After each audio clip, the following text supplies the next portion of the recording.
The free state of Florida once again rejecting ridiculousness in education. 5 Florida school boards flipped conservative in a statewide sweep, simply saying no to over-sexualization of our children and saying yes to reading, writing, and arithmetic like it used to be. Joining me now to discuss, Florida Congressman and member of the House Oversight Committee, Byron Donalds. Sir, welcome aboard. Good morning. Good to be with you. Okay, I woke up to this news. It's pretty awesome. But this is a big deal. 5 school boards, and they said, look, we are not the woke school boards that you want us to be. These are not institutions of little children being over-sexualized.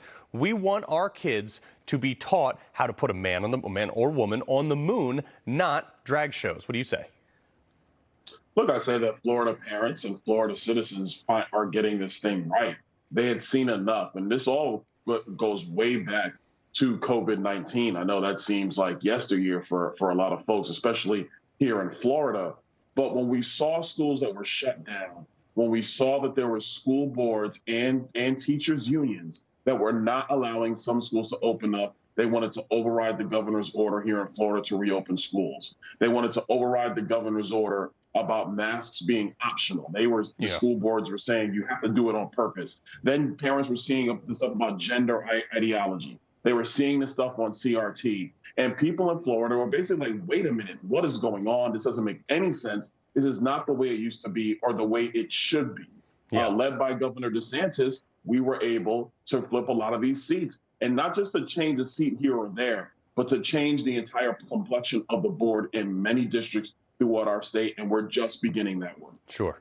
Now, I found this almost comical. Recent polling has called Charlie Crist in like a statistical striking distance from Ron DeSantis in November. From all the data I've seen, with all the recent elections, with all the surge of Republican people moving to Florida, is this fake news? Look, I think that in Florida, we take every race seriously. So let's establish that first. But let's also establish Ron DeSantis is going to be the next governor of Florida.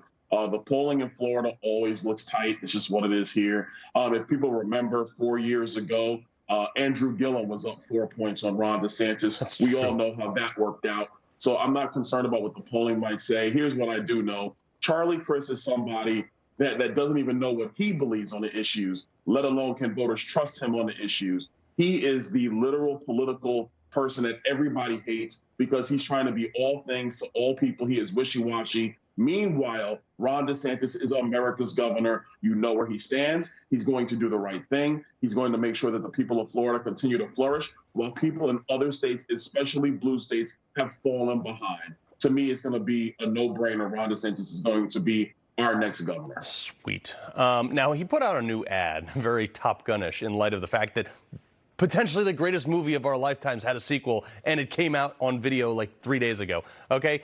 And it says in there, when you don't strike first, but you strike hard when you do, and you make sure that you keep striking until you win the battle.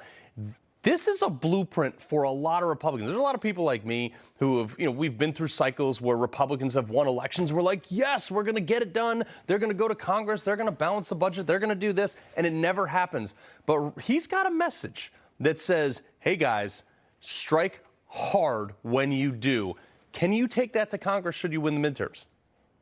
Absolutely. And I think you have a lot of my colleagues who want that to be the state of play on Capitol Hill. Look, I think the years of the Mitch McConnell way, where you're cutting side deals in the back, you don't really say where you stand on issues. Even right now, there's no real Republican platform out of the Senate. That makes no sense to me. I think that the Ron DeSantis way, the Donald Trump way of saying what you're going to do and then doing it, and then actually having the stones, frankly, to stand up to the radical left and to the news media to get the job done. That's what voters want to see. And it's not just Republican voters. It's not just conservatives. Independent voters want this kind of leadership. Right. And I say even some Democrat voters want that kind of leadership. It's time to get the country back on track. Republicans have a responsibility on Capitol Hill to get the job done. Yeah, for too long, Republicans have just been this noodle, and we've gone along to get along, tried to, respectively, have tried to get along with the other side, and the other side's just not interested in getting along with. Congressman Byron Donalds, we appreciate you joining us. Great feedback, and I'm looking forward to your prediction on Ron DeSantis. Anytime. All right.